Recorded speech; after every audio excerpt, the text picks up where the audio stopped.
Hi, everyone. I'm Vinitha from the YP Foundation in India. Hi, I'm Faith from Koparo, Zambia. Hello, everyone. Myself, Amanchuk from Engender Health. Hi, I'm Joe Montali from Malawi from Green Girls Platform. And we all are here to talk about meaningful youth partnerships. Adolescents and young people make up a huge portion of the global population, with 1.3 billion people around the world aged between 15 and 24 years. As a youth-led and youth-serving organization, we at the YP Foundation acknowledge that youth is not a homogeneous category. Young people have multiple and intersecting identities, depending on their gender, sexuality, caste, class, location, ability, race, and more, and therefore different lived realities and experiences. In order for program interventions to encompass these different contexts and address diverse sets of needs, it is imperative for organizations to place young people at the center of their work and recognize them as experts on their own lives. Meaningfully engaging with young people by facilitating their input and participation throughout a program or intervention enables us to meet their needs more appropriately and comprehensively. A bottom-up approach thus becomes a critical space to empower young people, especially those who are marginalized and whose voices, agency, and ground realities are often not reflected in dominant programmatic and advocacy spaces. In addition to centering young people in traditional interventions, it is also important to recognize and legitimize the spaces that young people want to occupy. For example, as someone leading communications work at a youth organization, my work is often seen merely as a small component of the work that we do on various SRHR issues, rather than a strategy of advocacy in its own right. Digital spaces, and especially social media, are often disregarded as advocacy tools, despite being primary sources of knowledge and information for many young people. So when we talk about equitable partnerships, we must engage young people meaningfully, not in the work that we want to do, but also in the spaces that young people themselves want to occupy. Thanks, Vinita. So I'm going to talk about why equitable partnerships need to be fair on both ends. When you think about partnerships, they're usually not mutually beneficial, especially for youth-led organizations. A lack of trust and collaboration between youth-led efforts and youth-focused donors and INGOs often leaves young people feeling unsupported, putting young people in uncertain situations, and even sometimes compromising circumstances. Funding mechanisms sometimes are overlooking organizations that are locally closest to the young people that are in need. And of course, out-of-touch capacity building programs that often just waste resources, and the list can go on and on and on. This is really messed up. And unless donors and INGOs learn to work collectively with youth-led organizations, the collective ability to improve young people's lives remains limited. And that is why the We Trust Youth initiative is here to flip it and reverse it. Here is how we're challenging and shaking things up in this space. Number one, the M word, the money. Young people are often not compensated, not paid adequately, even if their expert time and effort is spent on programs. And all we're saying is that they should be compensated and they should be paid well. Secondly, youth-friendly spaces. Partnership agreements have heavy technical language that often leaves young people feeling confused or not understanding the terms. What we're saying is RIP to the RFP. And third, collective processes, fixed term contracts prioritizing donors, when ideally there should be a co-development of memorandum of understandings, partnership agreements, and contracts, and the list could go on and on. Oh, thank you, Faith. Thank you, Vinita. So before starting, I would just like to ask a question to everyone here or who are joining us online. So, what do you think? who can advocate for the issues of youth better? So just take a moment, close your eyes. I would request everyone. I don't want to see anyone's eyes open. So please close your eyes just for a minute and think that who is it? A global health expert who is having experience of 35 years, or a young people who is living through their dreams, opportunities, and the challenges? Have you closed your eyes? Thought about it? Yeah. So what I feel is that it's a young people who are actually dealing with it, who are actually going through it, right?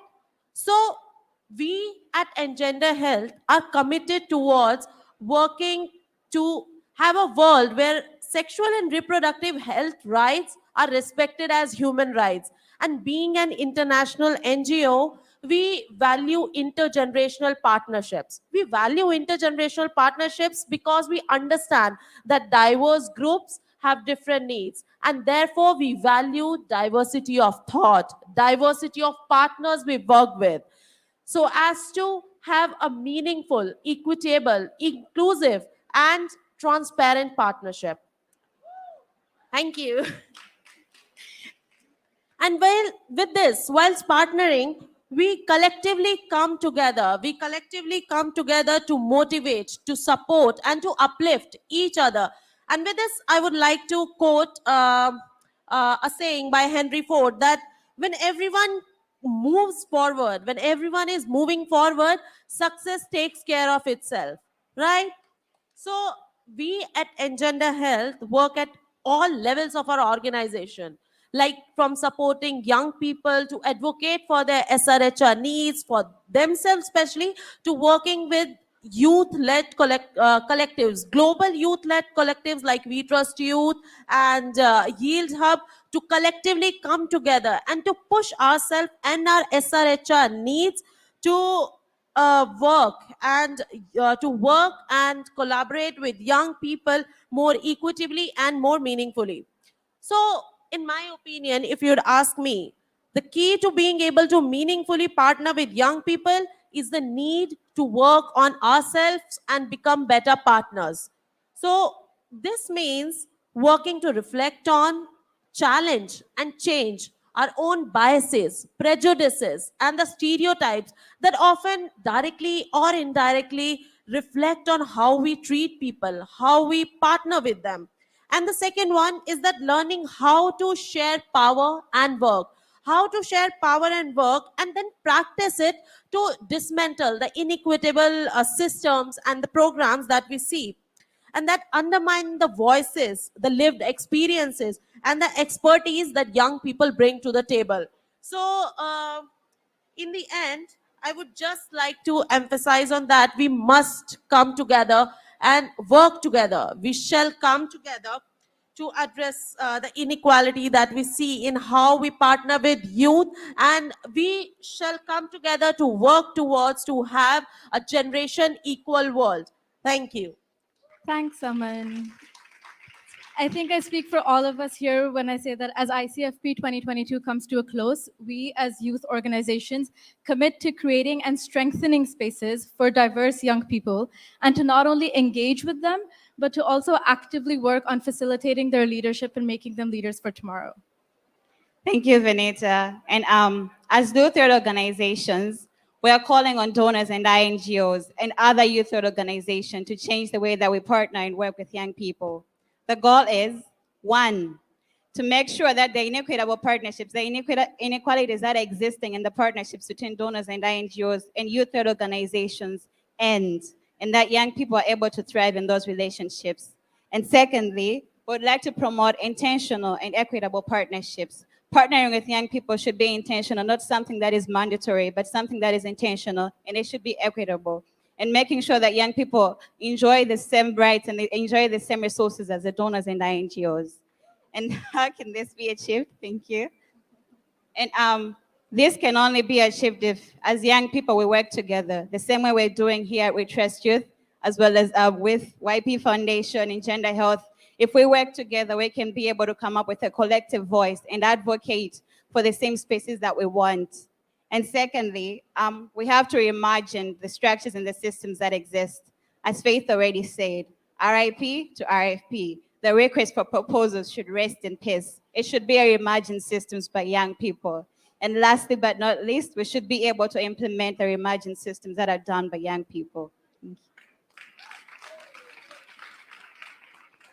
And as youth serving organization, I think it's time to step up. It's time to step up and partner with young people more meaningfully, and then to make external commitments to how will we partner more meaningfully and equitably with young people.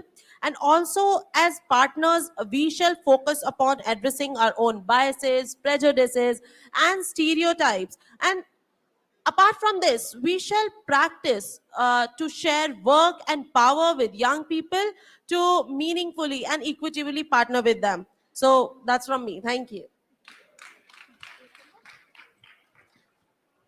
Our call to action is calling on all donors and NGOs. As young people, we know that change is possible. We have seen change happening, and we're calling you to trust youth to make this happen. Thank you. Thank you. Thank you.